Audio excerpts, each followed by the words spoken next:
Jai Mashi from Nepal and Namaste. It was very hard to being a Christian life in Nepal. God has opened the door to evangelism and preach the gospel everywhere, but not still a freedom. But we are continue preach the gospel. In 1994, God has given a special vision for me to start the church. Slowly, the churches are grown and having fellowship one another, and God has opened the more door, and we evangelize in many areas. So until now, we can say the churches of Nepal is grown. 2006 to 2015 is rapidly grown of the churches.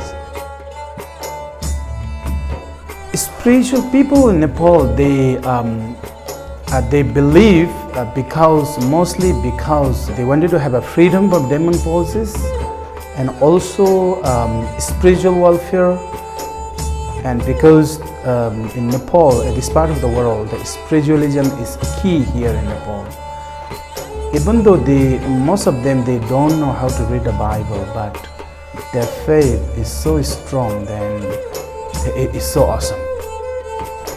I was in Dading Besi among with the 18 of pastors for the leadership program. The theme for the particular program was Anglican worship and liturgy.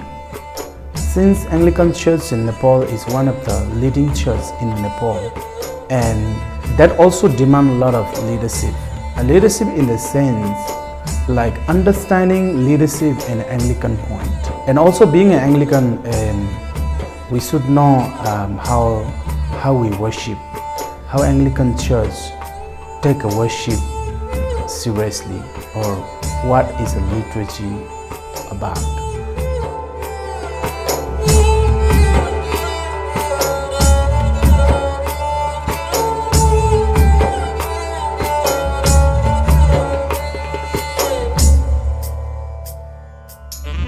In Anglican Church in Nepal, we are doing monthly prayer and Holy Communion. We have also Youth Command Fellowship. That is also 1 month, one time they have service. Anglican Church in Nepal starting Women Fellowship also. In youth ministry these days, we are trying to bring youths through different means, like girls, and if they like dance, then we are giving them a platform where they can explore themselves and dance. And mostly boys, they like to play football, so I'm organizing football every Saturday for them. So this way I'm trying to bring all the youths for the fellowship. Every Thursday we have a fellowship in different youths home, and there I call different preacher, different teacher, so that they can learn from them. I'm too young for them. There should be more people, and most important what I see is there should be a very spiritual environment in the home. I try to be a friend of them and try to communicate with them the words of God in a different way, but the most important thing is what they learn from home is important. They need a very spiritual, healthy environment in the home.